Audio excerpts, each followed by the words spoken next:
berdiri di sini. Pertama-tama tentu saja karena ya saya termasuk salah seorang fansnya Mas Ganjar.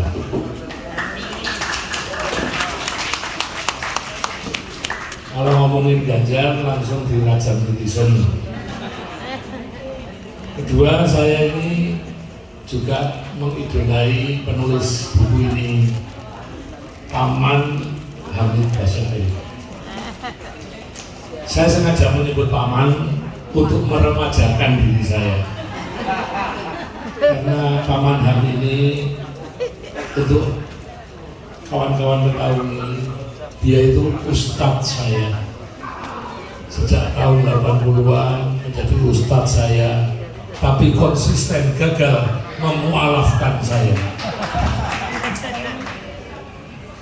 Jadi dalam kesempatan ini, karena saya sudah nulis di situ epilog dari buku, dan saya yakin kawan-kawan pasti belum baca, belum tahu. Nah, sekarang saya bukan tidak percaya, saya yakin bahwa Anda semua tidak buta huruf, bisa baca sendiri. Tapi kalau saya membacakan epilog ini, untuk saya juga satu hal yang menarik. Jadi kalau tempo hari baca pantun, suatu kali baca fragmen monolog, baca cerpen, ini kerjaan baru, pembacaan epilog. Jadi saya baca versi lesan dari yang ada di buku ini. Judulnya Membantu Mas Ganjar Menyelamatkan Indonesia. Ini kalau catatan saya beraroma kampanye tidak masalah loh ya.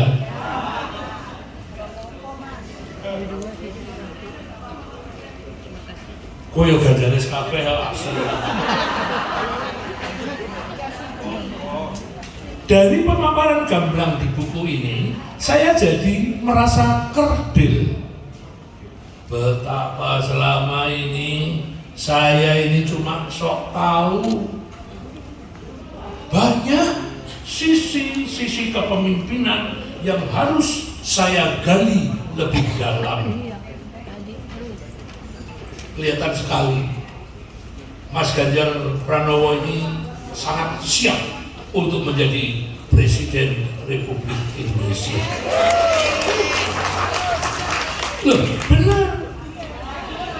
Dia mengerti dengan baik seluruh permasalahan di bidang-bidang yang terpenting dalam suatu negara. Ternyata dugaan saya meleset.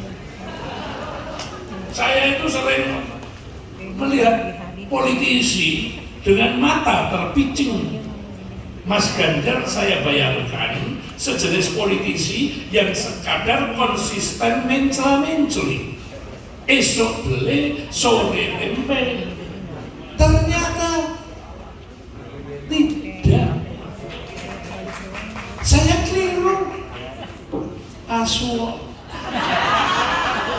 Ini sesuai teks loh ini. Dia tampak betul menguasai aneka masalah dengan detail. Lihat, dia menguraikan masalah ekonomi yang dikaitkan erat dengan kearifan dan filsafat politik dengan baik. Konsep-konsep besar di kedua bidang itu diuraikan dengan bahasa sederhana, sehingga orang awam seperti saya cukup mudah memahaminya. Seperti yang diuraikan Mbak Popi tadi, orang mudah memahami. Misalnya, semula saya tidak paham makna bonus demografi dan hubungannya dengan perekonomian negara. Ternyata pengertian hal ini bisa dipahami semudah itu. Malah Mas Ganjar langsung mengaitkan bonus demografi dengan syarat-syarat yang harus kita penuhi untuk memaksimalkan manfaatnya bagi tanah air kita. Kalau soal ini tidak terkomunikasikan dengan gamblang, saya kan bisa terjebak dalam kedunguan yang permanen. Masalah ekonomi juga dihubungkan dengan isu-isu politik, dengan strategi besar untuk mengatasi jurang kaya miskin atau kesenjangan antara warga berpendapatan rendah dan mereka yang berpenghasilan tinggi. Juga dipertalikan dengan pembangunan ibu kota Nusantara yang dikaitkan dengan strategi besar untuk mengatasi kesenjangan antara wilayah Jawa dan luar Jawa, khususnya dengan Indonesia Timur. Melalui buku ini, Mas Ganjar bukan hanya menjamin sahnya kritik terhadap pemerintah, tapi juga menguraikan betapa pentingnya fungsi kritik bagi sebuah pemerintahan. Karena itu, ia juga meyakini pentingnya kehidupan pers yang bebas. Pendeknya, dia tidak anti kritik, tidak mengulang periode rezim lawas, model pemerintahan yang hobinya memberangus dan main gebuk. Sungguh membahagiakan ketika di masa depan nanti pemerintahan yang semoga dipimpin Mas Ganjar memberi ruang partisipasi publik untuk tetap berpikir merdeka, bebas mengartikulasikan pemikiran, bahkan mengkritik.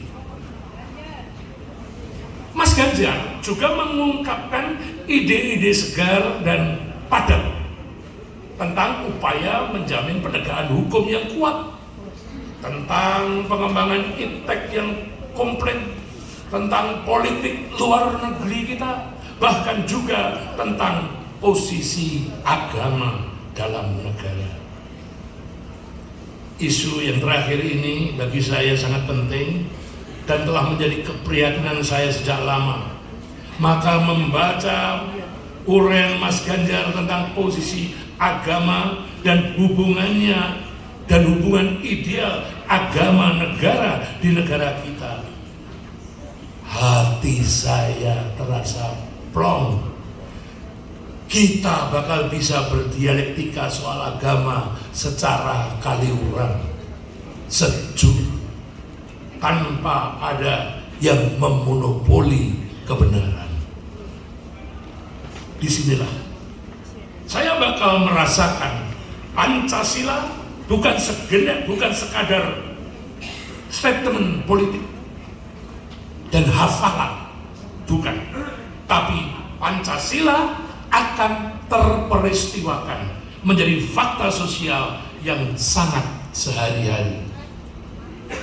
Saya yakin banyak saudara kita dari semua agama yang menaruh harapan besar pada Mas Ganjar tentang masalah laten ini. Dengan uraiannya, kita seperti mendapat jaminan yang cukup bahwa potensi konflik di seputar isu agama akan sangat berkurang, kalaupun tidak menjadi nol. Kalau semua pihak berpegang teguh pada Pancasila dan konstitusi, insya Allah masalah ini bisa kita tangani dengan baik. Begitu kutipannya. Wah, ini melegakan banget. Sungguh jelek banget. Asu. Ada loh. Bukan ngarang ini.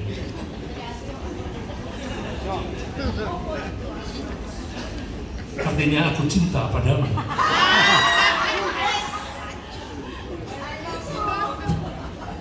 Aku ketemu Sahaju nggak ono kayak ngono wasu.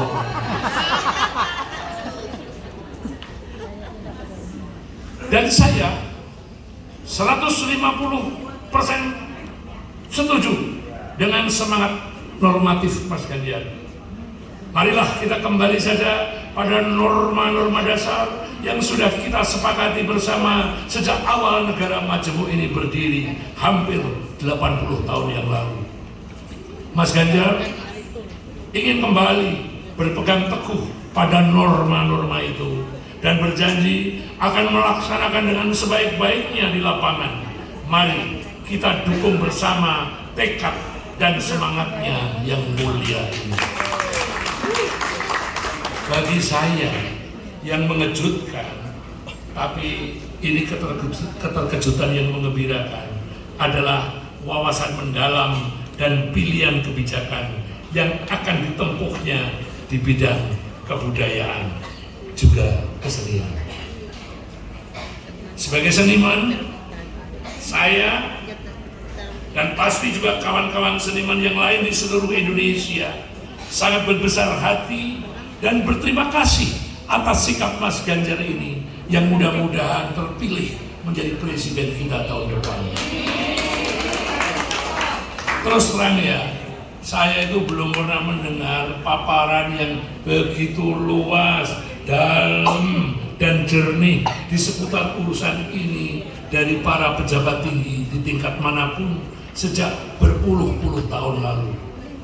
Aspek-aspek kebudayaan dan kesenian yang dicakup oleh Mas Ganjar bisa dikatakan lengkap.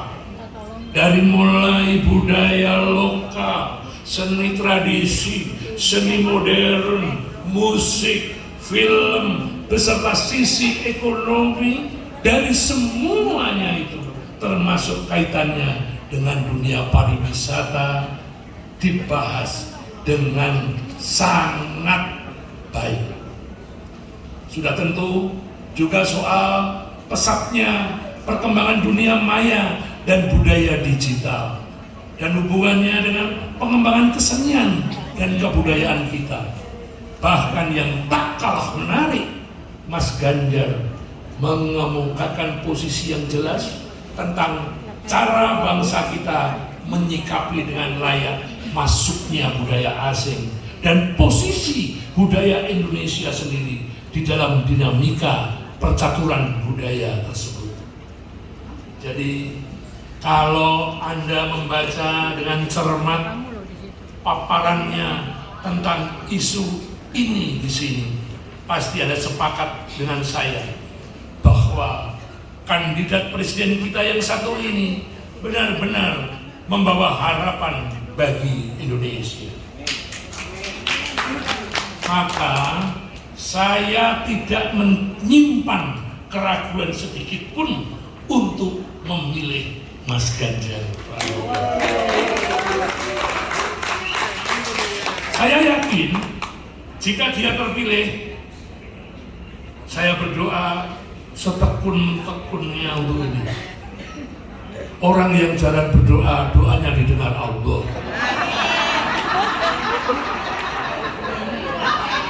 Mas Ganjar akan membawa negeri ini ke level baru kemajuan Indonesia.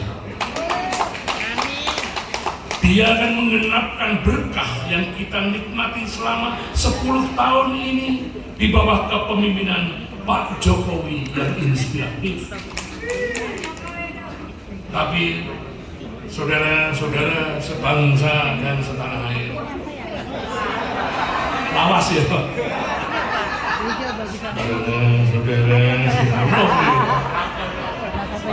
Rasa lawas. Tapi saudara-saudaraku sebangsa dan setanah air, tentunya Mas Ganjar tidak akan mampu bekerja sendirian. Dia hanya akan sukses kalau Anda sekalian, rakyat Indonesia, membantunya dengan sungguh-sungguh. Maka pasang telinga baik-baik untuk mendengarkan anjuran saya ini. Bantulah diri Anda dan keluarga Anda dengan cara membantu mendudukkan Mas Ganjar Pranowo di kursi Presiden Indonesia ke depan. Mas Ganjar mungkin bukan yang terbaik, bukan yang terhebat. Memilih pemimpin di Pilpres seperti selalu dikatakan Profesor Magnus Suseno SG, kita memang tidak mencari yang terbaik, tapi untuk mencegah yang terburuk berkuasa. Jadi kawan-kawanku, saudara-saudaraku, marilah kita menyelamatkan Indonesia melalui Mas Ganjar Pranowo. Asur. Terima kasih. Luar biasa, Mas Butet.